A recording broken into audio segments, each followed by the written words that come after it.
Bueno, muchas gracias a todos por estar aquí en esta sesión del mes de mayo del seminario que tenemos de matemáticas aplicadas industriales virtual, seminario MAPI virtual.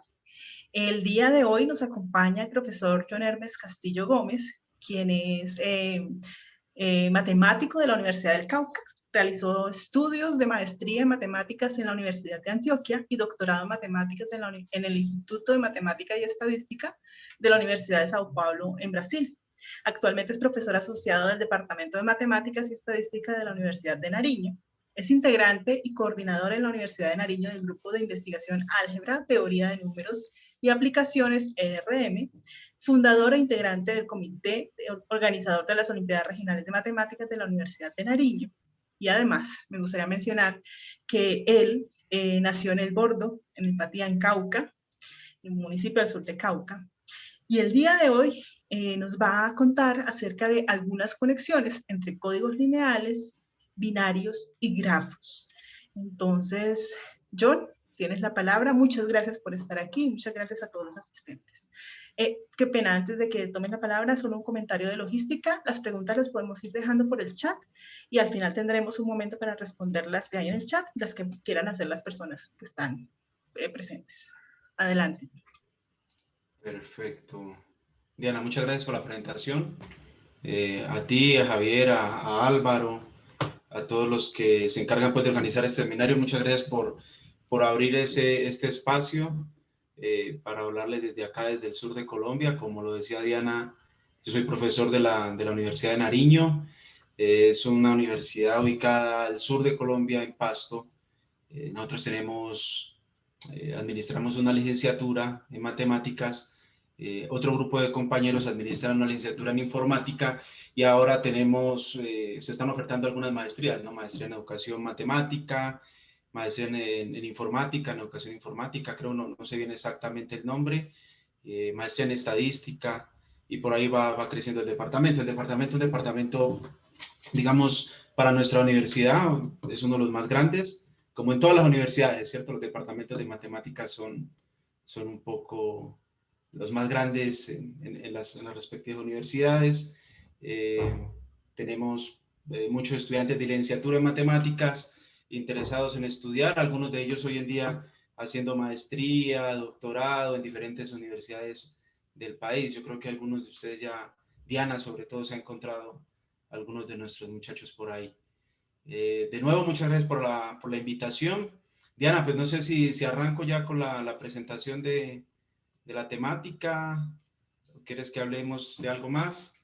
Pues a mí me gustaría que nos contaras un poquito cómo fue tu paso por las universidades, es decir, cómo hiciste para estudiar tu pregrado, dónde lo hiciste, tu maestría, dónde la hiciste y tu doctorado, dónde lo hiciste. ¿Cómo fue esa búsqueda de esos lugares o por qué llegaste ahí?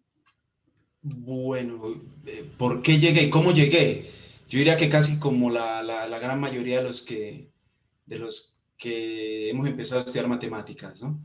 Un poco queriendo estudiar ingeniería, algunas de las ingenierías desde el momento, electrónica, sistemas, pero siempre hubo el gusto por la matemática. De hecho, desde el colegio, en mi pueblo, compartíamos con un grupo de amigos, o sea, teníamos un pequeño grupo de estudio, y cuando pasé pues a la universidad, la Universidad del Cauca, ingresé a matemáticas siempre yo siempre eso lo comento a mis estudiantes porque seguramente a muchos de ellos les pasa lo mismo, siempre con el deseo, pues, con la intención de pasar a una ingeniería. Estando en la Universidad del Cauca tuve la posibilidad de tomar unos cursos con ingeniería, pero no, cuando ya pasó eso no me gustó. No me gustó, ya estaba con esto de las demostraciones, de saber por qué, y en ingeniería pues no me, no me paraba mucha atención, ¿no? Y pues me dediqué a la matemática, empecé a estudiar matemáticas, allá me crucé con muy buenos profesores, el profesor Francisco Enríquez del Departamento de Matemática, el profesor Carlos Trujillo y muchos otros más, ¿no? Pero principalmente los menciono a ellos dos porque con Francisco empecé una actividad que se refleja hoy en mi vida profesional, que es las Olimpiadas Matemáticas. Vamos a representar con otros amigos que están en varias universidades haciendo lo mismo en el país, impulsando esto de las Olimpiadas, y pues yo empecé a representar la universidad con un poco de de éxito, mucho, no el que uno quisiera, ¿cierto? Pero empezamos a trabajar y a aprender un poco de matemáticas. De ahí, Carlos Trujillo, a través del profesor Carlos, conocí al profesor Gilberto García en la Universidad de Antioquia. Fui a estudiar matemáticas, maestría en matemáticas allá. Conocí muchos de los grandes amigos que hoy, digamos, que hacen parte de mi vida, ¿cierto? Mi esposa, por supuesto. Y ahí me vinculé a la Universidad de Nariño en 2006. Ya me cuesta un poco decirlo porque me van haciendo cuenta los años. Antes me daba orgullo, ahora ya los años van contando más. Fui a Brasil, trabajé en el Instituto de Matemáticas y Estadística con el profesor Francisco César Polsino. Ahí aprendí un poco de teoría de códigos, aunque mi trabajo fue más por el lado de la parte de álgebra, en álgebra de grupos. Él trabaja mucho últimamente en esa conexión que hay entre teoría de códigos y álgebra de grupos, anillos de grupos. Y pues con otro compañero que está por ahí, lo veo conectado, Alexander Holguín, pues nosotros andábamos siempre en todos los seminarios y nos interesó códigos y por ahí nos metemos y estamos interesados pues en aprender, ¿cierto? Los trabajos que dirijo acá, he dirigido varios trabajos de grado con los estudiantes de pregrado y con algunos de maestría de la Universidad del Cauca, uno en la Universidad del Valle, uno de mis exalumnos, y hoy estoy dirigiendo un trabajo de doctorado con una chica, una compañera que está comenzando doctorado en la del Cauca. Creo que eso da pues un pequeño panorama de lo que he hecho. No sé si... Muy bien, muchas gracias, John. Todo un recorrido Sí, y todo lleno digamos, de éxitos, pero uno sabe que detrás hay varias cosas, ¿cierto? Hay luchas, hay el día a día de cualquier estudiante, siempre tiene de todo un poco. Pero pues muy admirable y qué chévere que los estudiantes puedan escuchar esto y saber que hay posibilidades y que aunque uno no sabe dónde va a ir a terminar o dónde va a ir a dar, digamos, en la vida, pues hay recorridos que se pueden hacer a través pues de los estudios que uno decida realizar. John, entonces ahora pues ya podríamos empezar con el tema. Muchísimas gracias y pues ya, adelante. perfecto, Diana, muchas gracias. Y yo anotaría una cosa, ¿no? En ese recorrido que menciona Diana, hay un aspecto muy importante que es, afortunadamente, tengo la dicha de haber hecho grandes amigos, ¿no? Entonces, grandes amigos en Popayán, en mi pueblo natal, obviamente, en Cali, en Medellín, y ahora que estoy acá en Pasto. Bueno, entremos a la parte que les voy a explicar, de la que quiero conversarles. Creo que están viendo mi tablero, ¿cierto? Me confirma Diana, por favor. Sí, sí se está viendo. Bueno, voy a hablar acerca de algunas conexiones entre códigos lineales binarios. Voy a decir algunas, ¿cierto? Es más, yo me voy a referir a una específica, porque por supuesto en dos temas tan grandes y tan importantes hay muchas conexiones, ¿no? Y muchas más, pues algunas yo las conozco, otras estamos conociéndolas apenas.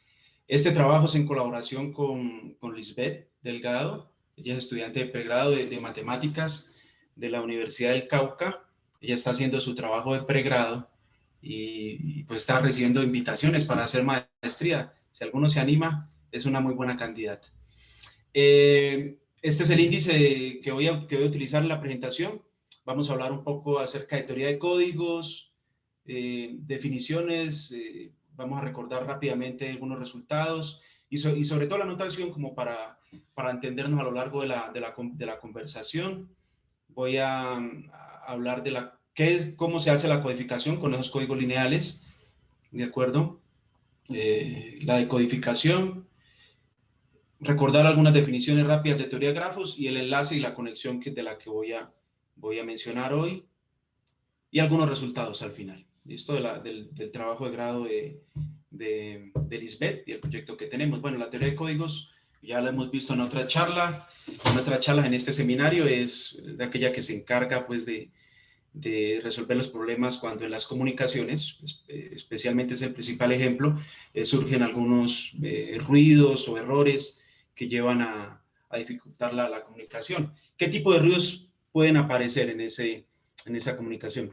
Pues tormentas eléctricas, efectos tormentas naturales, problemas en el hardware o en el software, ¿cierto? Que lleven a introducir algunos símbolos equivocados, problemas del medio ambiente, ¿cierto? Ruido ambiental, bueno, todo ese tipo de situaciones. Este es el esquema tradicional, un esquema de comunicación donde hay un emisor, ¿de acuerdo? Y un receptor, hay un canal a través del cual se quiere enviar un mensaje. Esta es la codificación que se llama codificación de la fuente, donde lo que se hace es, por ejemplo, si yo quiero enviar un discurso, entonces lo hago a través de audio. Si quiero enviar una imagen, lo hago a través de alguno de estos formatos, ¿cierto? Que utilizamos para enviar imágenes. Y este simplemente es el canal, ¿cierto? Bien sea internet o, o una foto enviada por WhatsApp o un correo electrónico, bueno, ¿de acuerdo? No obstante, en ese canal, como lo señalamos hace un momento, puede surgir ruido, ¿cierto? Entonces, para evitar que ese ruido pueda transformar el mensaje que quiere emitir el emisor, lo que se hace es agregar una codificación del canal. Ahí es donde aparece la teoría de códigos. Este es un esquema que viene tradicionalmente desde la época de Claude Shannon, uno de los principales, digamos, fundadores o padres de la teoría de códigos y de la informática, o ramas que van de la mano. ¿Okay? Entonces, lo que se hace, como lo explicaba el profesor Wilson Olaya en su seminario pasado, es agregar algunos símbolos de redundancia a esa información, de tal manera que si hay ruido, se pueda detectar y en lo posible corregir la mayor cantidad de errores, ¿cierto? En la teoría de códigos, lo importante, resalto eso, lo que queremos hacer es transmitir información, ese es el principal objetivo, para detectar y corregirla.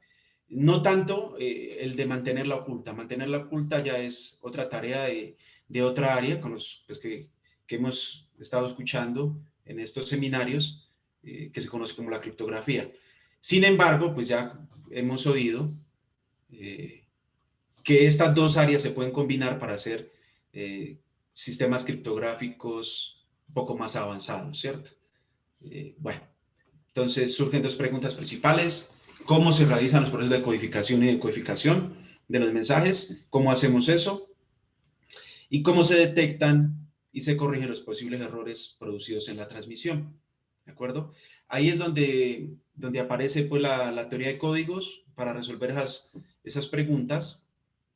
Voy a recordar algunas definiciones y alguna notación. Este es el conjunto F2 a la N, es el espacio vectorial, ¿cierto? Con longitud N, ¿cierto? Y C va a ser un subespacio cualquiera, un subpunto no vacío cualquiera, diferente del vacío va a ser, vamos a llamarlo un código, ¿de acuerdo? Entonces, inicialmente los códigos son algo que no tienen estructura, las palabras son los vectores, en ese código, que podemos denotarlo bien como un vector tradicionalmente, como lo hacemos en un curso de álgebra lineal o de esta forma, ¿cierto? Simplemente concatenando sus entradas. Vamos a decir que ese código tiene longitud n, este primer parámetro lo vamos a llamar longitud, y a este m lo vamos a llamar el tamaño, o sea, el número de elementos que hay en el código, ¿de acuerdo? Otra definición que vamos a necesitar es la distancia mínima entre dos vectores de longitud n, tienen que ser de la misma longitud, que se conoce como la distancia Hamming, perdón, que corresponde o se define como el número de componentes en las cuales los dos vectores difieren. ¿Listo? Esa distancia de Hamming tiene algunas propiedades. Una es que es una métrica en F2 a la n. Aclaro antes de que se me olvide, ya me estaba olvidando, de hecho, yo estoy hablando de códigos lineales binarios, pero varias de las definiciones y las cosas que voy a hablar se pueden llevar obviamente a otros cuerpos finitos, a otros eh, eh, códigos cuarios, ¿listo? La distancia mínima es la menor de las distancias entre cualquier par de palabras diferentes en el código. El peso de una palabra es la distancia o el número de componentes diferentes de cero, en este caso, del vector, ¿cierto? O de esa palabra. El peso mínimo, también para el código, es el menor de los pesos. Entonces, cuando tenemos un código, generalmente estos dos parámetros no son iguales, pero cuando tenemos un código lineal binario, que es el caso que vamos a considerar aquí, en el que tenemos un espacio vectorial con todas las propiedades que vemos en el álgebra lineal, justamente una de las propiedades, voy a adelantarme acá, justamente una de las propiedades que se cumplen, y ahí es donde se ve la importancia de tener una estructura algebraica en nuestro conjunto, que inicialmente lo consideramos solamente como un conjunto no vacío, es que la distancia mínima y el peso mínimo son iguales, ¿de acuerdo? Entonces, esto ya muestra una de las potencialidades. Algo de notación, lo que está escrito en azul. Entonces, hace un momento yo hablaba de NM, ¿cierto? Decía el espacio, el código NM, ¿cierto? Entonces yo decía que este lo voy a llamar longitud. Una observación es que aquí lo hacemos con paréntesis. Cuando yo hablo de código lineal, lo hago con corchetes para resaltar eso. Y aquí entonces lo que voy a colocar es la dimensión del espacio, como espacio, ¿cierto? Como estoy hablando de un espacio sobre F2, pues la dimensión ya me da este tamaño, ¿sí? Por eso es tan importante ese parámetro. Además, cuando conocemos la distancia mínima del código, utilizamos este tercer parámetro para colocarla ahí, porque juega un papel importante en lo que sigue. Cuando tenemos un código lineal con esos tres parámetros, D-1 es la capacidad de detección de errores, o sea, hasta dónde el usuario o el sistema se puede dar cuenta que hay errores, detectar los errores, no necesariamente corregirlos, ¿sí? Y D-1/2 es la capacidad, hace parte de la capacidad de corrección de los errores. Es un teorema que uno demuestra fácilmente con las primeras definiciones. Eso quiere decir que si yo tengo una palabra que esté a una distancia menor o igual que esta, de una palabra código, entonces la palabra se decodifica a esa palabra más cercana. ¿De acuerdo? Eso es uno de las formas de decodificación. Hay diferentes. La codificación generalmente en códigos lineales se construye a partir de una matriz que llamamos la matriz generadora. Como es un espacio vectorial, ¿cierto? Ese espacio vectorial tiene una base, estamos trabajando en un espacio vectorial finito, tiene una base. Entonces la matriz generadora va a ser una matriz de tamaño K por N, esta es la dimensión, donde sus filas hacen parte o forman una base para el espacio vectorial, para el código. Entonces, las palabras del código se pueden ver representadas de esta forma. Es decir, es el conjunto de todos los elementos de la forma X por G, donde X es un elemento de F2 a la K. Recuerdan que hace un momento yo hablaba de agregar ciertos elementos de redundancia. Aquí eso es lo que estamos haciendo, ¿cierto? Tengo un vector de longitud K y aquí le estoy agregando N menos K entradas de redundancia, ¿cierto? Esas entradas de redundancia, lo que uno espera es que me ayuden a corregir el error. A mí me gusta explicárselo eso a mis estudiantes, que es como cuando yo estoy en una terminal o en un aeropuerto y envían una información y entonces en el call center, allá en la central de comunicaciones, empiezan a repetir el mensaje y vuelven y dicen, bueno, el bus que sale para Cali va a tal hora, en la puerta tal, y repiten otra vez. Ese es un código, de hecho, es el código de repetición. Entonces, eso es redundancia, es repetir a veces el mensaje, ¿cierto? Varias veces, y redundancias más especiales, pues digamos, van a aparecer aquí en los códigos lineales. Asociado siempre con un espacio vectorial, tenemos un complemento ortogonal, un ejercicio fácil. Esto es un espacio vectorial también de un subespacio vectorial de F2 a la n, donde es el conjunto de todos los vectores que son ortogonales a los vectores del código, ¿de acuerdo? Entonces, al ser esto un espacio vectorial, naturalmente uno pues puede encontrar una base. Entonces, si es un espacio vectorial, es un código y tiene una matriz generadora. A esa matriz generadora la vamos a llamar matriz de control de paridad.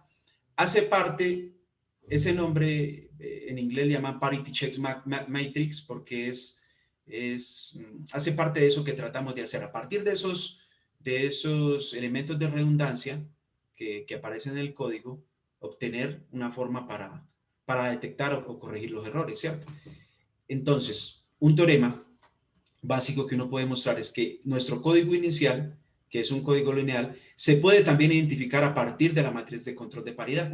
Es decir, si yo tengo un vector y quiero saber si esa palabra hace parte del código, ¿de acuerdo? Entonces lo que hago es multiplicar ese vector por la traspuesta de la matriz de control de paridad. Si me da 0, entonces esa palabra pertenece al código, ¿de acuerdo? Entonces, ahí tenemos, implícitamente, tenemos una forma de por lo menos detectar errores, ¿cierto? Codificar, ya dijimos cómo lo hacíamos. Yo tengo un mensaje X de longitud K, ¿cierto? Lo que hago es multiplicarlo por la matriz generadora, ¿de acuerdo? Eso me produce una palabra inmediatamente en el código. Eso va a ser una combinación lineal de los elementos de la base, es decir, de las filas de la matriz generadora, y va a pertenecer al código. ¿Cómo detecto errores? Pues la forma más sencilla es hacerlo, una de las formas, digamos, para detectar errores es, como lo decía ahora, calculando su multiplicación de la multiplicación de la palabra que recibo por la traspuesta a la matriz de control de paridad, ¿cierto? Entonces, si esto me da 0, la palabra pertenece al código, ¿cierto? Si da diferente de 0, yo ya sé que la palabra no está en el código, ¿de acuerdo? También me gusta explicárselo así a mis estudiantes como si yo estuviera hablando con una persona en español y me empieza a hablar en inglés. Yo sé que algo está pasando ahí, algo raro pasó, ¿cierto? O cuando escribimos un mensaje de texto y por enviar una palabra enviamos otra que ni siquiera hace parte del español, entonces uno ya detecta el error. Algo sucedió, ¿cierto? Hubo un error, ya detecté el error. A veces somos capaces de corregirlo en la vida real, pero a veces no. Vamos a ver cómo lo hacemos acá con los códigos lineales. El síndrome es justamente esta palabra que está acá, de la que estaba hablando, ¿cierto? Este cálculo, bueno, es equivalente a calcular esto, ¿cierto? Este es el vector traspuesto. Entonces voy a llamar el síndrome de X. Es decir, si yo quiero saber si una palabra está o no en el código, lo que voy a hacer es calcular su síndrome, ¿de acuerdo? Ese síndrome hace que uno pase a estudiar, también que es uno de los temas básicos en un curso de álgebra lineal, las clases laterales, ¿cierto? Si yo tengo un código, que es un espacio vectorial, un subespacio vectorial, entonces voy a llamar la clase lateral de esta palabra U como la traslación o la suma de U con todas las palabras del código, ¿cierto? Por supuesto, eso me va a dar un conjunto con el mismo número de palabras del código, ¿de acuerdo? Y esto algunas veces va a ser C, ¿sí? Cuando esta palabra esté en C, en el código, ¿de acuerdo? Eso es una de las propiedades de las clases laterales. En esas clases laterales, algunas veces, ¿no? Esto no siempre da C, ¿de acuerdo? Para que no quede de pronto esté incitando un error ahí. En esas clases laterales vamos a identificar unos elementos que van a ser fundamentales para nosotros, que son los líderes de clase. ¿Cuáles son los líderes de clase? De todas las palabras que aparecen en una clase lateral, como es un conjunto finito, vamos a buscar aquellas que tengan peso mínimo, ¿de acuerdo? Entonces, eso ya nos va dando, cuando yo digo buscar, ya nos va dando la idea de que eso yo lo puedo llevar a un computador, ¿cierto? Para que un estudiante lo entienda. El peso de esa clase lateral, cuando lo va a calcular, es justamente el peso de cualquiera de sus líderes. Porque en una clase lateral pueden haber varios líderes, varios elementos con peso mínimo. ¿Listo?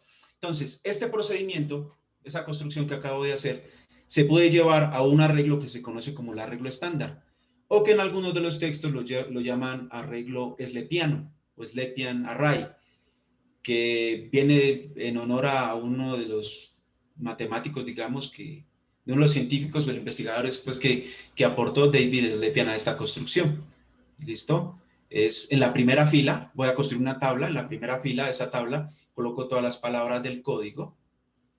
¿Listo? O sea, cuántas palabras voy a tener, como tengo un código de longitud de dimensión K, aquí se supone que voy a tener 2 a la K palabras, ¿de acuerdo? Y en la siguiente fila voy a buscar, para construir la siguiente fila de la tabla, voy a buscar una palabra de peso mínimo que no esté en el código, cualquiera, ¿cierto? Entonces, de nuevo, eso nos lleva a la idea de un algoritmo. Voy a buscar algo, esa palabra, entonces aquí lo que voy a colocar es la clase lateral de esa palabra. ¿De acuerdo? Aquí estoy notando C. ¿Sí? Una vez tenga eso, voy a buscar otra palabra sub 2 que no esté en esta, ni en la primera ni en la segunda, que sea de peso mínimo, y voy a construir entonces también su clase lateral. ¿Listo? Si hago eso, en algún momento, por muy grande que sea el código, voy a conseguir todas las palabras del código. ¿De acuerdo?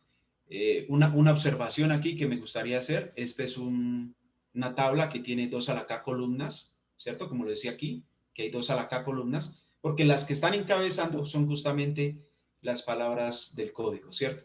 Y acá hay, si mi código es de longitud n, aquí hay 2 a la n menos k filas, ¿cierto? Si yo multiplico esto, pues me va a dar 2 a la n palabras. O sea que aquí en este conjunto debe estar todo F2 a la n, todo el espacio vectorial.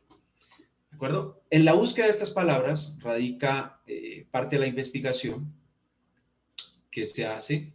Buscar estos que son de peso mínimo, que decía, pues son los líderes, ¿cierto? Vamos a llamar ese como el conjunto de líderes de cada una de las clases. Simplemente un ejemplo para ver cómo funciona. Este es un código 523, que significa 523 código lineal, la longitud, ¿cierto? La dimensión y el peso mínimo, ¿de acuerdo?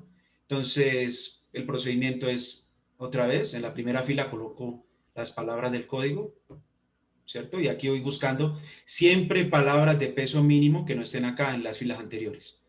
Si ustedes ven aquí, bueno, en un curso de álgebra lineal este le llamaríamos E5, ¿de acuerdo? Uno podría haber colocado E1 acá, pero eso justamente hace parte de una elección que uno tiene que hacer cuando está construyendo un algoritmo, ¿de acuerdo? ¿Cuál palabra de peso mínimo coloco aquí entre todas las que no estaban antes? Supongamos entonces que recibimos una palabra de este tipo, ¿cierto? Es esta palabra que está acá, que estoy señalando acá abajo, pero que la estén viendo. Y cuando recibimos esa palabra, entonces el algoritmo de codificación es justamente buscar en qué lugar del arreglo estándar debe estar, porque aquí está todo F2 a la 5 en este caso, y una vez la encuentre, la decodifico como esta palabra de acá. ¿Qué significa decodificar aquí? Utilizando álgebra lineal.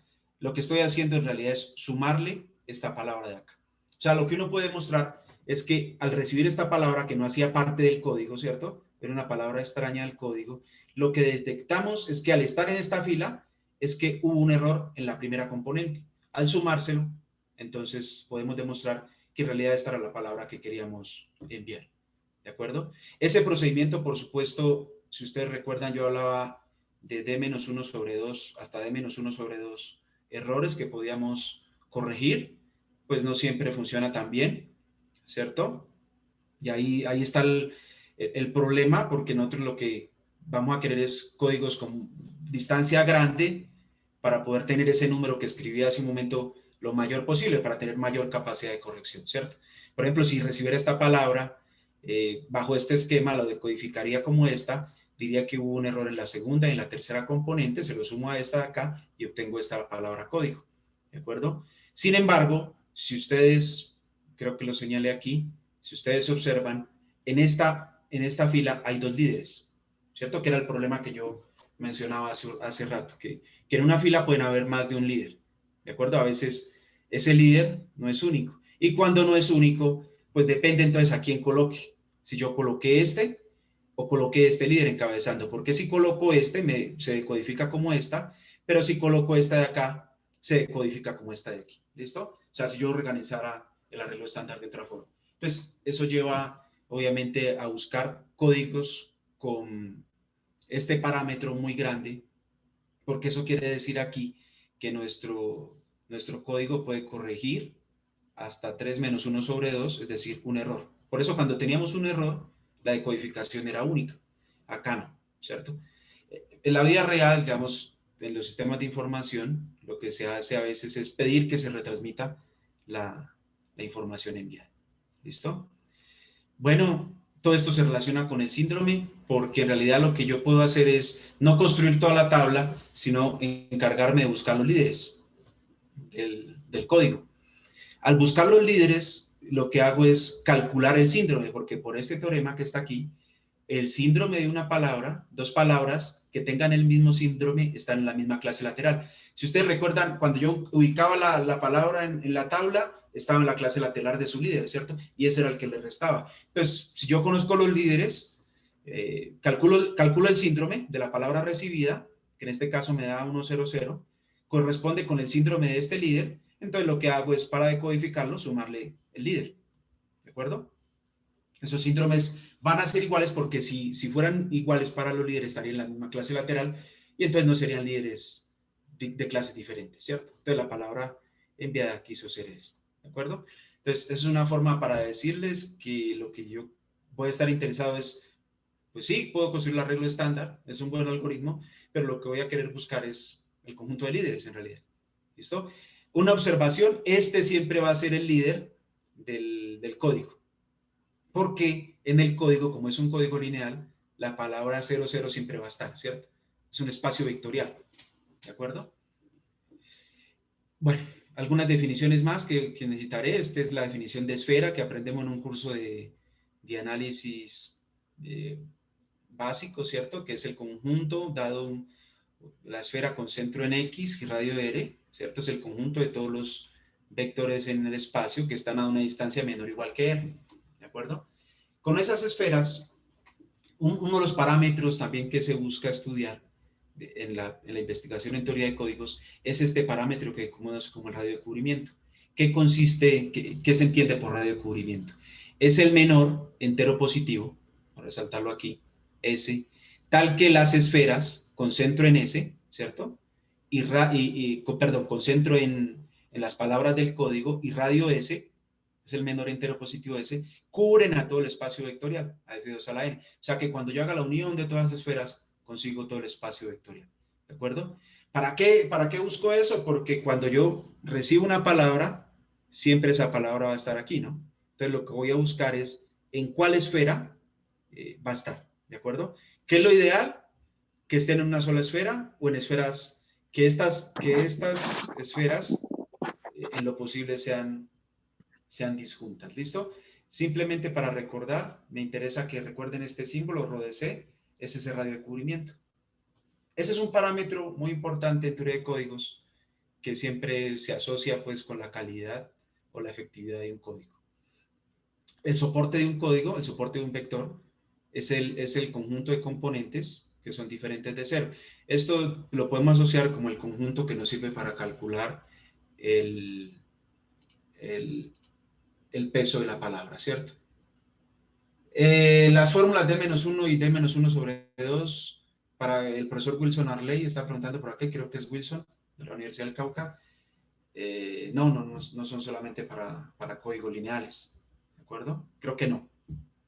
Si Diana y Javier pues quieren corregirme, pues, pero creo que no. Son generales. Son generales, ¿cierto? Para son todos generales, los códigos, sí. para cualquier tipo de códigos. Sí, así es. Listo. Gracias, Diana. Gracias, Wilson, por la pregunta. Entonces, tenemos un orden parcial a partir de esta definición del soporte. Si yo tengo dos palabras del código, dos palabras de F2 a la N, perdón, no del código, voy a decir que esas dos palabras, que X es menor que Y, si su soporte, o X es menor o igual que Y, si su soporte está contenido en el soporte de Y. ¿Qué quiere decir eso? O sea, que las componentes en las que este vector son diferentes de cero están contenidas en las componentes en las que este otro vector son diferentes de cero. Voy a escribir X menor que Y si la contención es estricta, ¿cierto? Entonces voy a jugar con eso para construir un orden parcial en las clases laterales. Una clase lateral es menor o igual que otra, ¿cierto? Lo que digo aquí. Sí, solo sí, pues sí, yo puedo encontrar un líder en C1 y un líder en C2 que cumplan esa relación. O sea, que X1 es menor o igual que X2, ¿cierto? Es un orden parcial porque no puedo comparar todos los vectores, ¿cierto?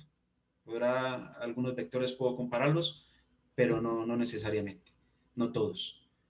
Y lo mismo, si X1, si los líderes cumplen esta condición, entonces digo que la clase C1 es menor que la clase C2. ¿Listo? Esto va a ser importante para lo que vamos a definir a continuación. Entonces, con esa idea, en el libro de Vera Pless y Kerry Hoffman, ¿cierto? Fundamentos en teoría de códigos, se me escapa el nombre ahora en inglés, es un libro clásico, ¿cierto? Para alguien que está empezando a investigar, o inclusive para un investigador, pues debe ser una buena referencia.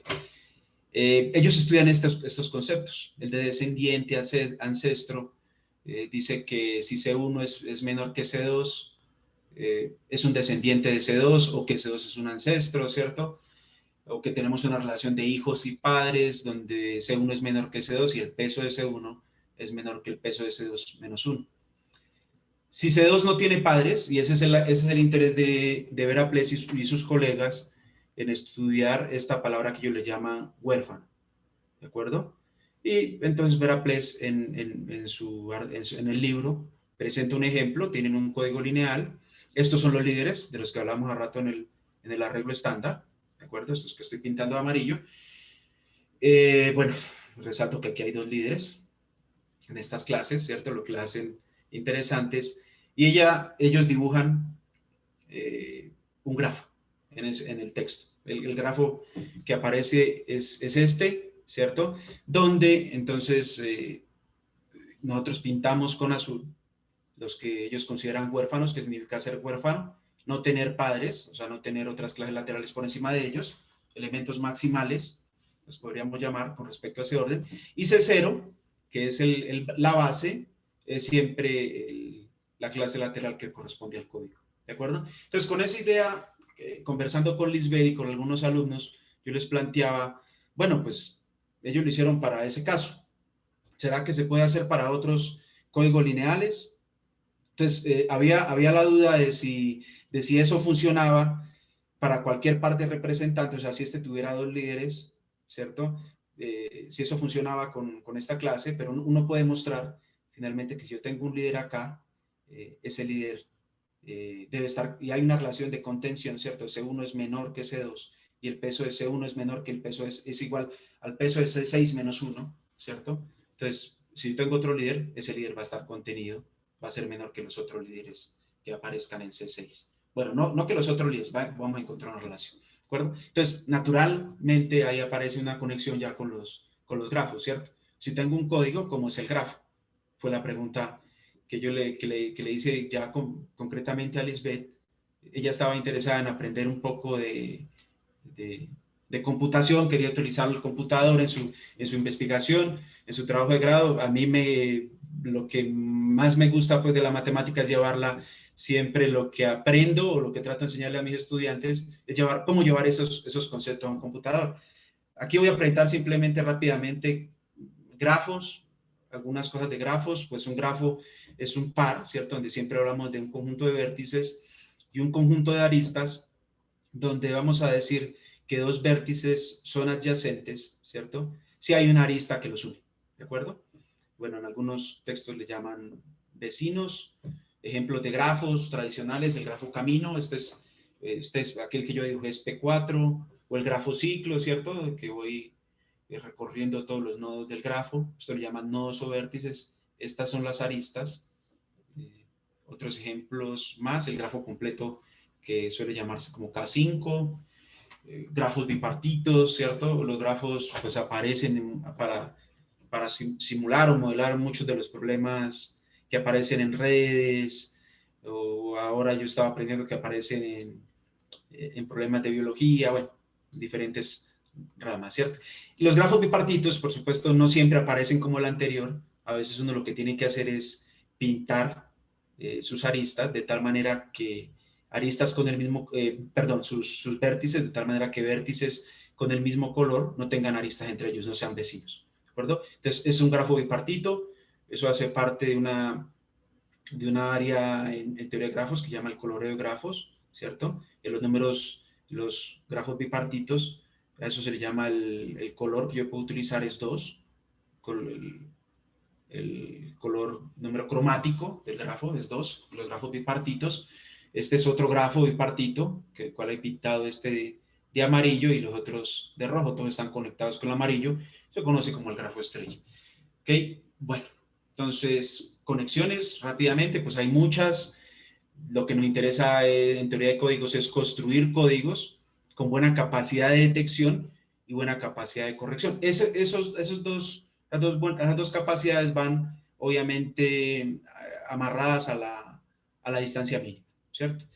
También queremos construir códigos con buenas propiedades de codificación y mejores de codificación, ¿cierto? Que yo pueda enviar mis mensajes rápidamente, pero que también los pueda decodificar rápidamente. Aquí juega un papel muy importante las estructuras algebraicas, porque cuando tengo un código sin estructura, eso es un poco más difícil. Cuando tengo códigos con estructura, como en este caso con códigos lineales, pues tengo todas las herramientas de álgebra lineal y se las puedo aplicar, ¿cierto? De hecho, hay códigos en teoría de anillos, hay códigos en grafos, hay códigos en varias estructuras que uno puede aprovecharse de esas estructuras algebraicas para construir buenos procesos de codificación y de decodificación. Por supuesto, en las aplicaciones de la teoría de códigos aparece naturalmente ahora la criptografía cuántica, ¿cierto? Y muchas otras ramas que vamos aprendiendo con el tiempo. Por otro lado, en la teoría de grafos está pues, la construcción de códigos, de grafos, perdón. Yo quiero tener grafos que tengan buenas propiedades, analizar sus propiedades, el número cromático, el número camarilla o GIRF, que le llaman en inglés, estudiar su topología, ¿cierto? Si son grafos bipartitos, M-partitos, bueno, ¿cierto? Si son, cuál es el mayor camino, bueno, todo ese tipo de propiedades que uno puede estudiar en teoría de grafos y, por supuesto, las diversas y múltiples aplicaciones que tiene la teoría de grafos. Los puntos de encuentro que yo he encontrado en lo que estamos haciendo es que yo puedo construir, a partir de grafos, puedo construir códigos, ¿cierto? Y con esas construcciones estudiar propiedades de codificación y decodificación. Y viceversa. Con códigos puedo construir grafos. De hecho, eso es lo que vamos a hacer a continuación. Eso es lo que yo les voy a mostrar. A partir de un código, ya les mostré cómo construir un grafo. Y entonces lo que nosotros vamos a estar interesados es, con ese código, cómo estudiar propiedades. Otras áreas en las que aparecen, por supuesto aquí yo debería haber colocado unos puntos suspensivos en todas, porque pueden haber muchas más, ¿cierto? Donde uno pueda estar interesado es el cálculo de cotas, el cálculo de parámetros, tanto de los códigos como de los grafos que aparezcan en esa investigación. Entonces, Sage juega un papel muy importante, o Sage, como algunos le decimos. Es un software que está basado sobre Python libre, que podemos acceder por internet, que lo podemos descargar y en el cual podemos hacer algunas investigaciones. De hecho, en una de las presentaciones anteriores, el presentador hizo algunas simulaciones con Python, con Sage, perdón, para mostrarnos lo que él quería hacer en criptografía, ¿cierto? Bueno, entonces vamos a mostrar la conexión. Yo de hecho ya la mostré. Tengo un código, puedo construir un grafo con las relaciones que teníamos antes, ¿cierto? Voy a decir que en ese grafo va a tener como conjunto de vértices las clases laterales, ¿cierto? Y voy a establecer una arista entre dos clases laterales, ¿de acuerdo? Entre dos clases laterales, si esta es menor que, si C1 es menor que C2, y además, voy a decirlo así, C1 es hijo de C2, ¿de acuerdo? Como lo hicimos en el ejemplo anterior.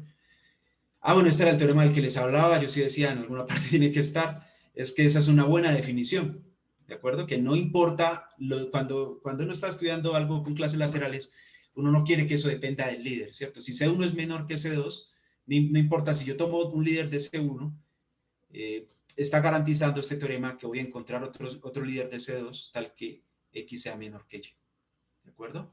Y por supuesto, eso va a hacer que la definición esté bien. Entonces, con Lisbeth, una vez ella resolvió el problema de cómo llevar eso a SageMath, digamos que fue lo que nos costó más al comienzo, ¿cierto? Entender qué estructura de datos podíamos utilizar basada en Python y en SageMath para hacer esos grafos, pues inmediatamente tuvimos los algoritmos, lo que empezamos fue a explorar, ¿no? ¿Cierto? A hacer una búsqueda.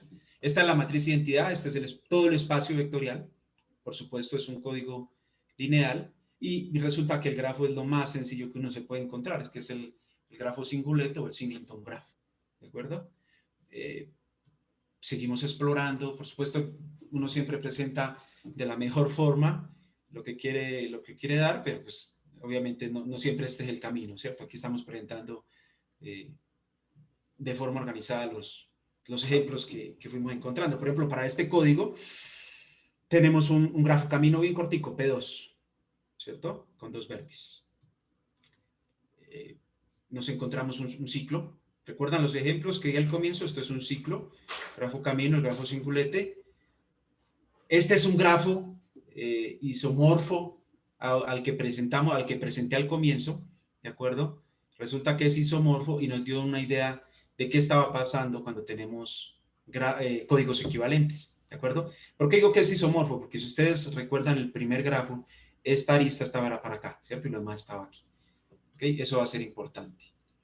Este es otro código, ¿cierto? Binario, para el cual encontramos este grafo, y entonces ahí ya con Lisbeth empezamos a preguntarnos si nuestros grafos tenían algunas propiedades interesantes, ¿cierto?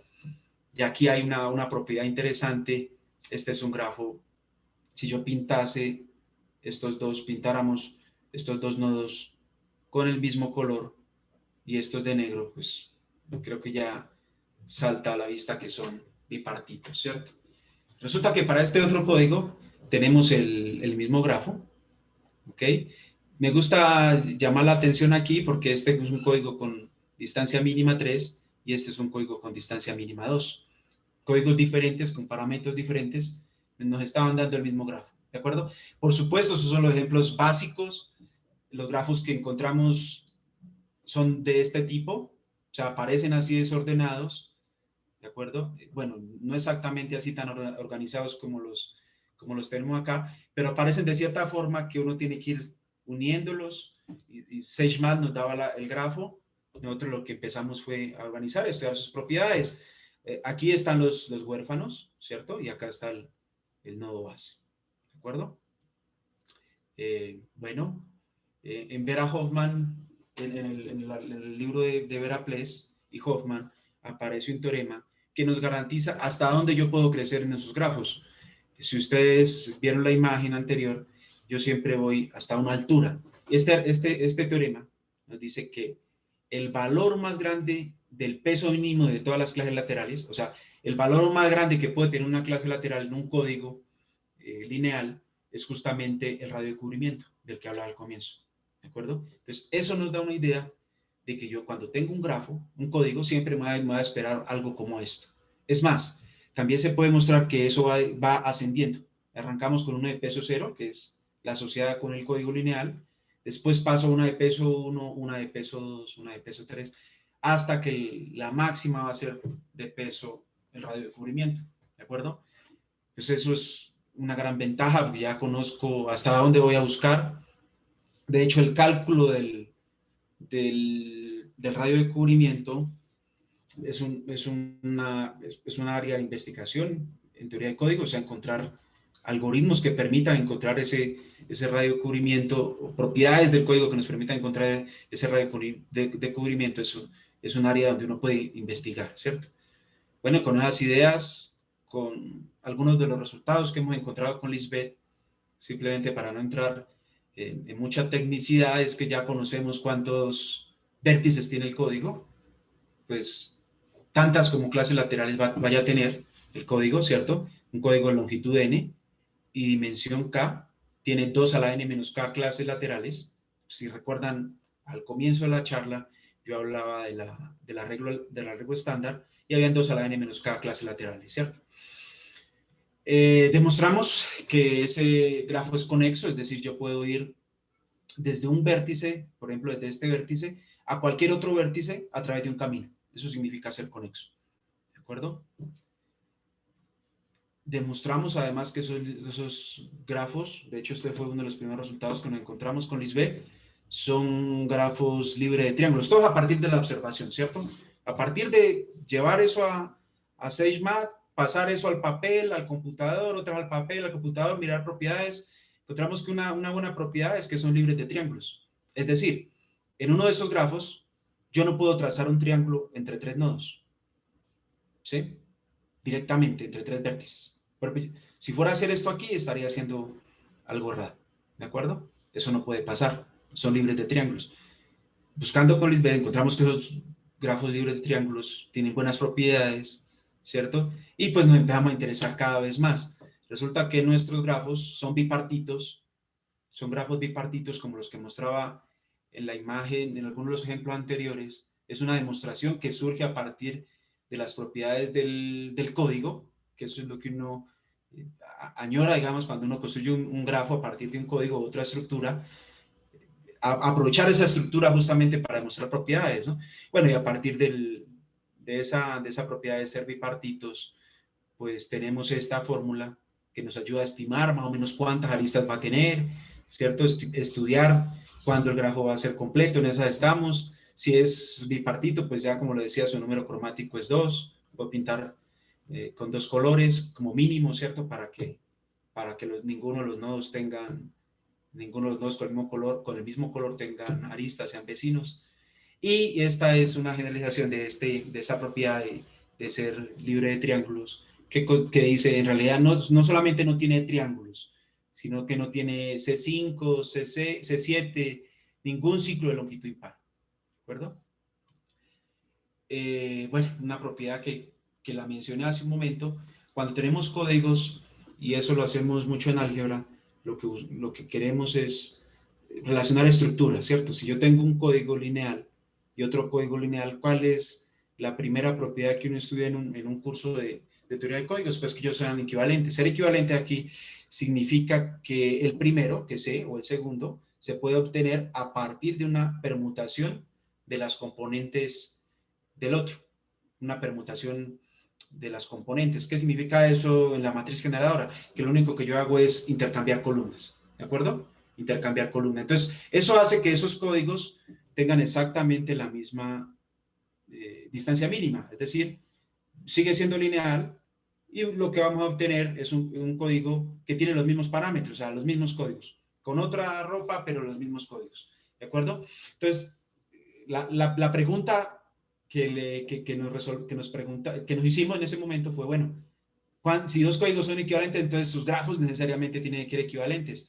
Y eso lo logramos demostrar, otra vez utilizando propiedades de códigos equivalentes. Obvio, lo que uno espera es saber si siempre que uno tiene un teorema en una dirección, lo que uno aprende es si tiene códigos, si me puedo devolver, ¿cierto? Con el recíproco, perdón. Resulta que no, el recíproco no es cierto, lo que hace interesante, porque queda abierta la pregunta es, cuando tengo 2 códigos que no son equivalentes, ¿cuál es la conexión entre 2 códigos para que los grafos sean el mismo? ¿De acuerdo? Por ejemplo, esto yo sé que no son equivalentes porque tienen este tercer parámetro diferente. ¿De acuerdo? Para empezar por ahí, pues. ¿De acuerdo? Entonces, no son equivalentes, pero tienen el mismo código, el mismo grafo. Uno de los códigos tradicionales, que inclusive nos habló el profesor Wilson Olaya, es el código de Hamming.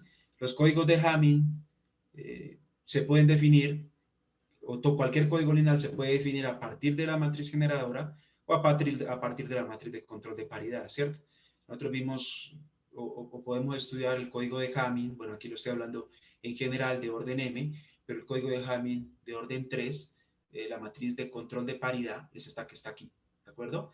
Donde acá lo que aparecen son los elementos de F2 a la 3 menos el 0 en algún orden. Si yo cambio esas filas, esas columnas, perdón, lo que va a obtener es un código equivalente.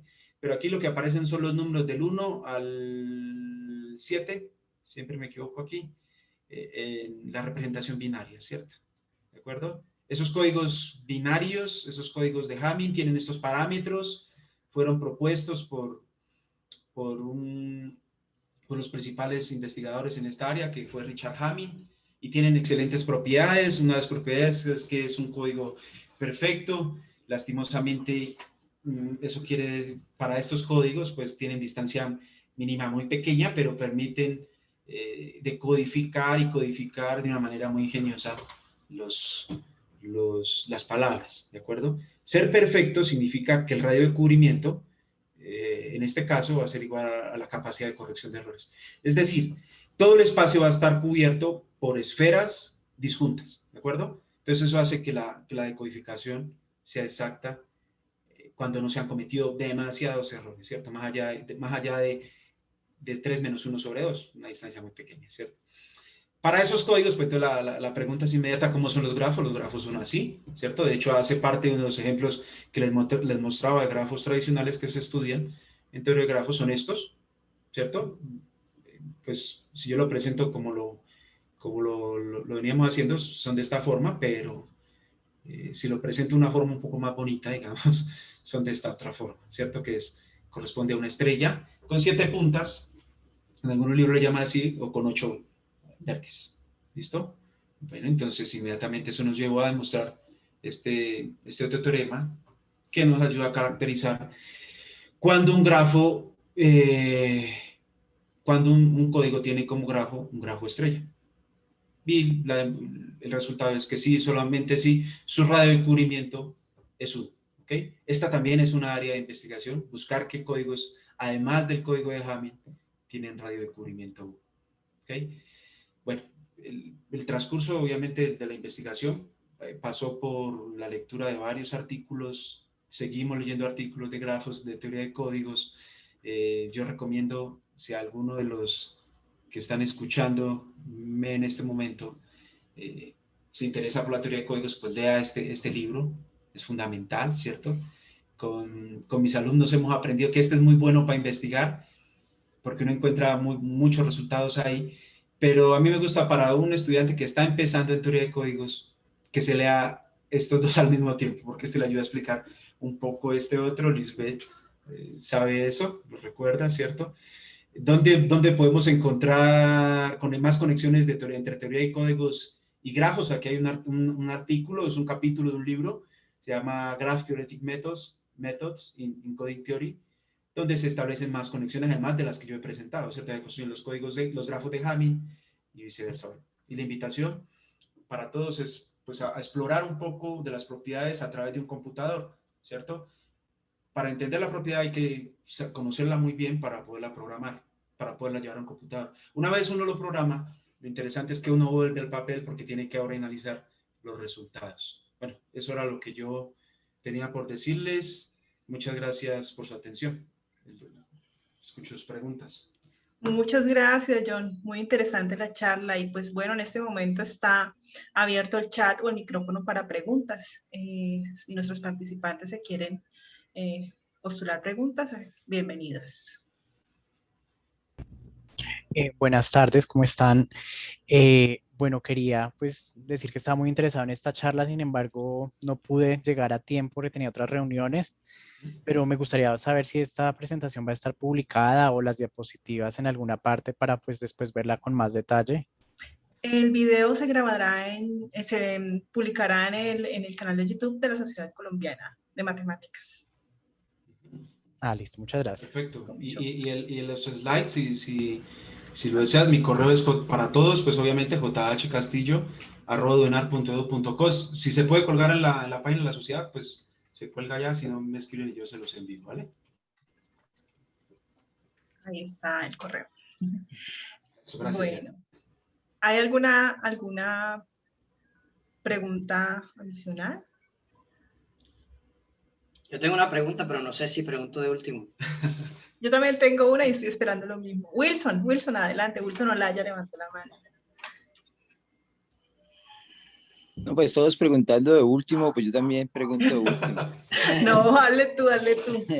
No, mentiras. Yo respondo de último también. Tengo esa posibilidad.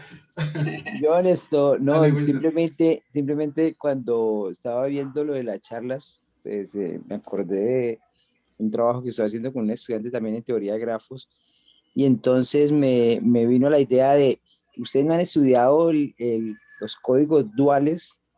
O sea, ¿qué relación hay entre los grafos, entre el código normal Era mi pregunta.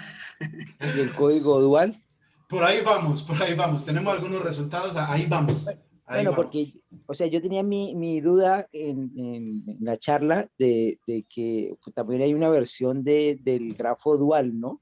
Uh-huh. Pero eso no se aplica aquí, o sea, eso no se va a respetar, porque nomás en el de Hamming, que es la estrella, pues ahí ya no se cumple lo que el grafo, o sea, el grafo del código dual sea el grafo dual del código normal. O sea, creo que por ahí no va, pero pues sería interesante como ver si hay alguna relación entre los grafos, ¿no? Del dual y del normal.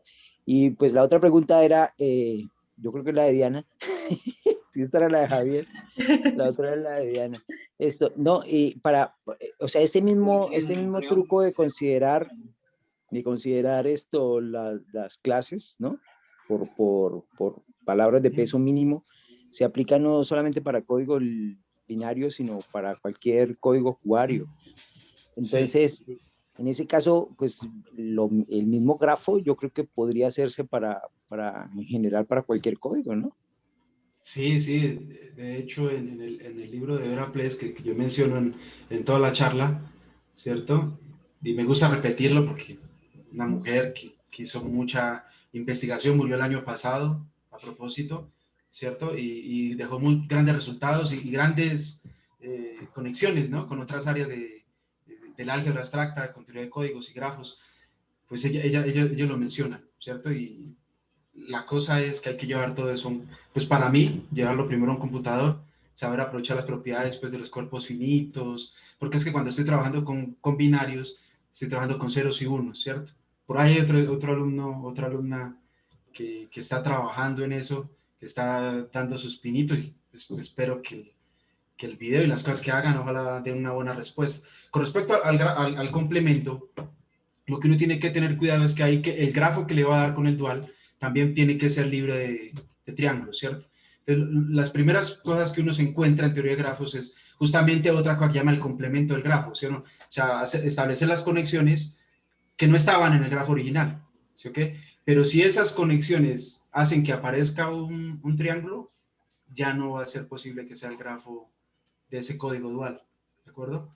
Entonces, por ahí va más o menos las cuentas. Hay varias cosas por investigar y en eso estamos. ¿Listo? De pronto, considera de pronto no el dual, sino, sí, o por ejemplo, que sean isoduales, o sea, que sean equivalentes con el dual, cosas así, un poco más flexibles, ¿no? Sí, Sí. esa eran las otras cosas que te quería preguntar. O sea, cuando hablaste de que los códigos equivalentes tenían grafos equivalentes, ¿ahí te referías a isomorfismos entre los grafos? ¿O? Hay isomorfismos, sí, sí. Sí, no sé Vale, si vale. tal vez Sí, lo... sí. O sea, entonces si son isoduales, sí se tendría algo ahí más o menos. Isoduales que el código con el dual son equivalentes. Entonces, Ya.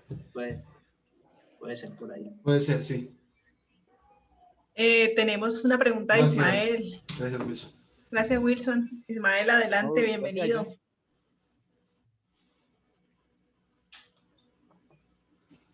Ismael. Hola, ¿qué tal, Diana? ¿Cómo Hola, estás? ¿qué tal? Bien, bien. John, cordial Hola, saludo. Ismael. Buenas ¿Qué tardes, más? ¿cómo ¿Cómo estás? vas? Bien. Bien. Una pregunta sencilla. El hecho de la bipartición del grafo y pensando como en el teorema de Kuratowski, eso casi que condena la cosa a que no haya planaridad. Esa es la pregunta.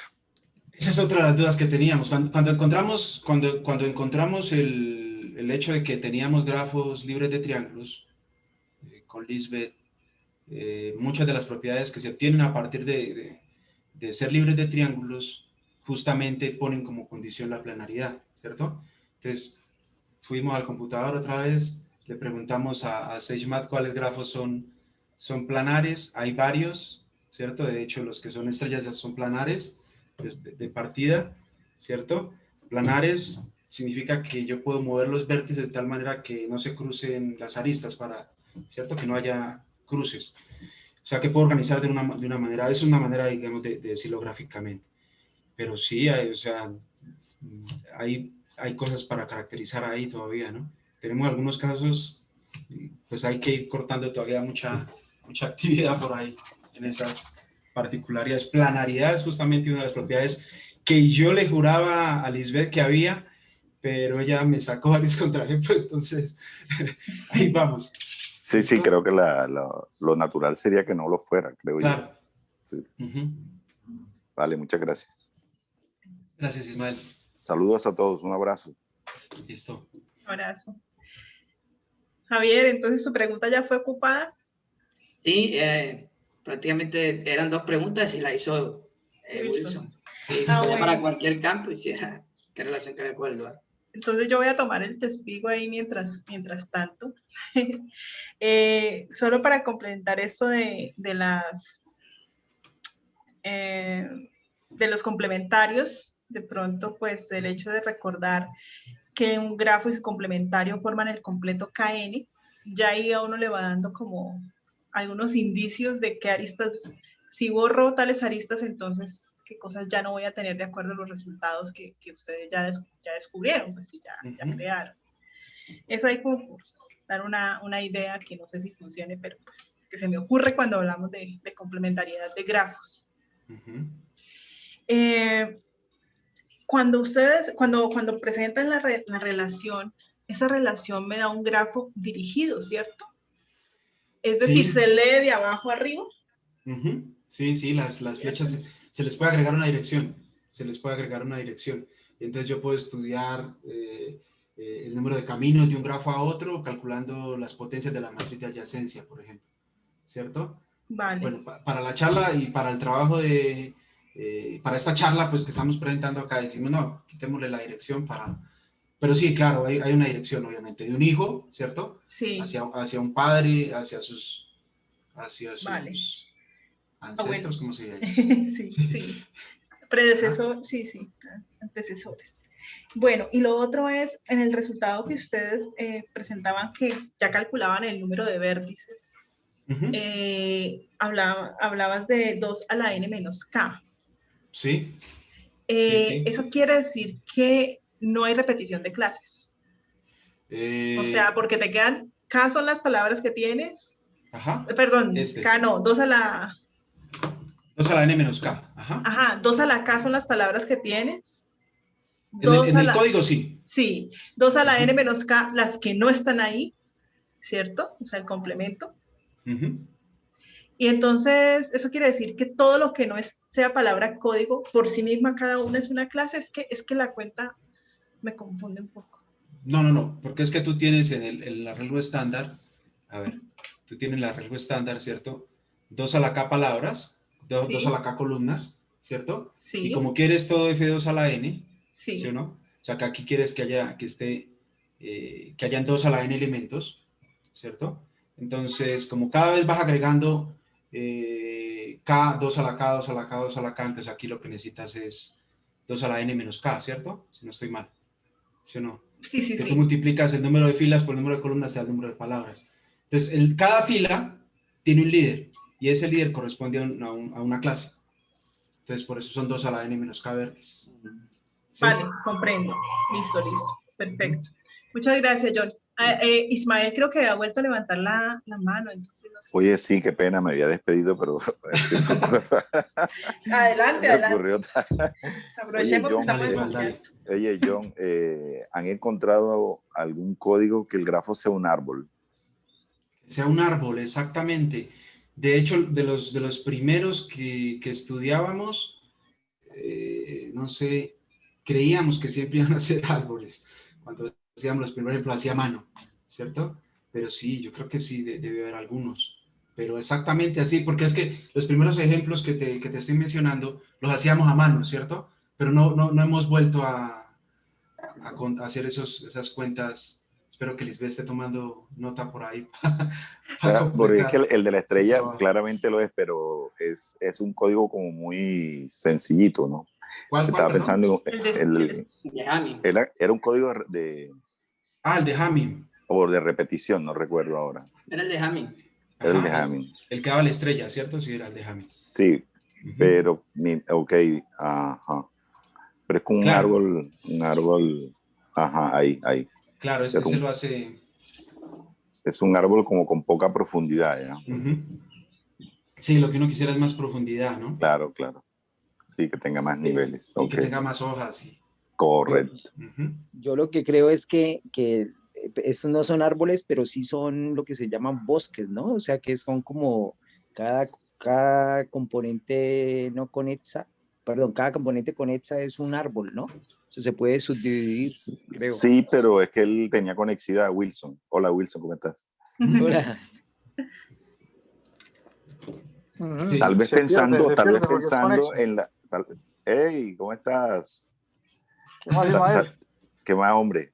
No, yo digo que pensando en lo que decía Diana, en la parte complementaria, claramente si el grafo del código era conexo, el complemento inmediatamente tiene que ser no conexo, creo yo, ¿no?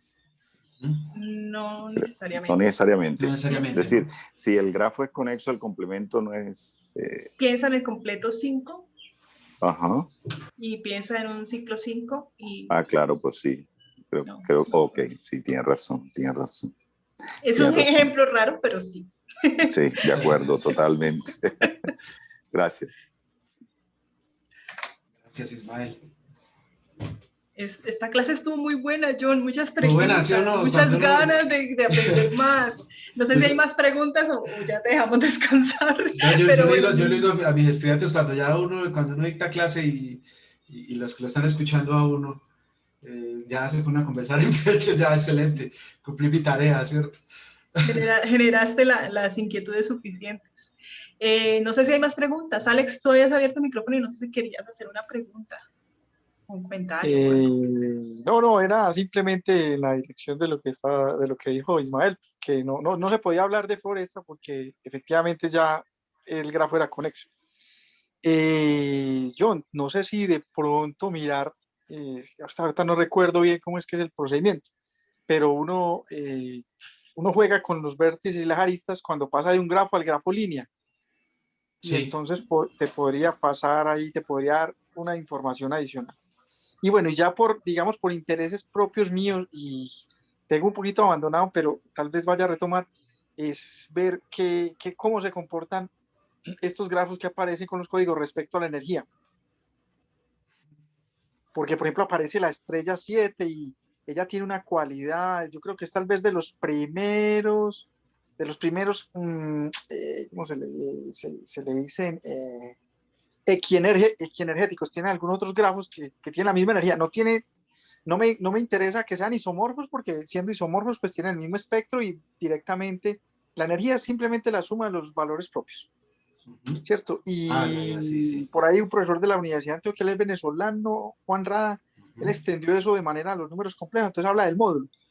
Pero bueno, por lo que sabemos, por la matriz de ciencia simétrica, entonces el espectro es real, etcétera, tenemos un poco de cosas ganadas.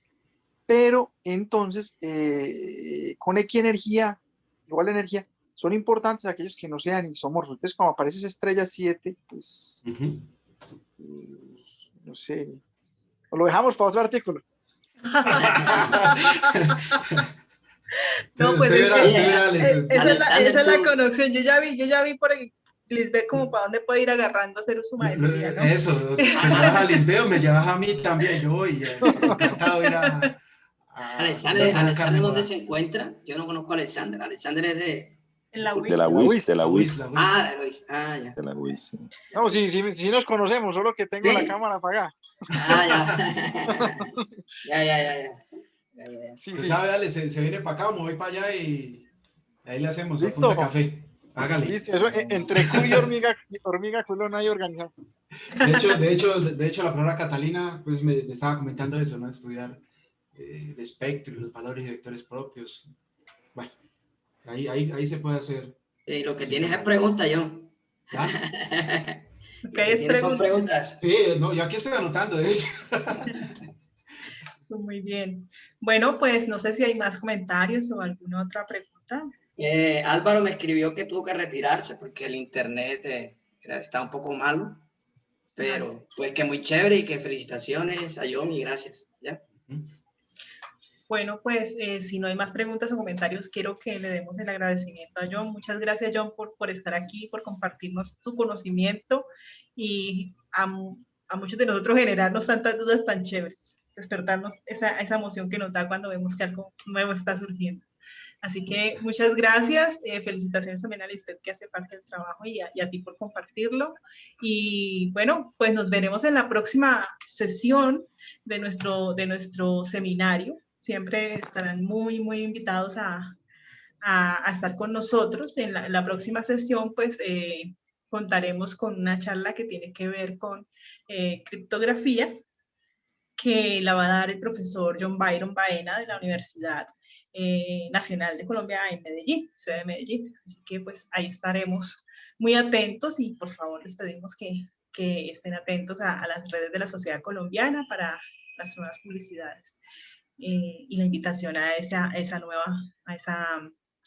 charla que tendrá lugar el viernes 4 de junio. Bueno, pues muchas gracias, que estén muy bien. Yo, muchas gracias. Y Chao. Gracias, Chao, yo. Diana. Chao, Javier. gracias a todos. Gracias. Saludos.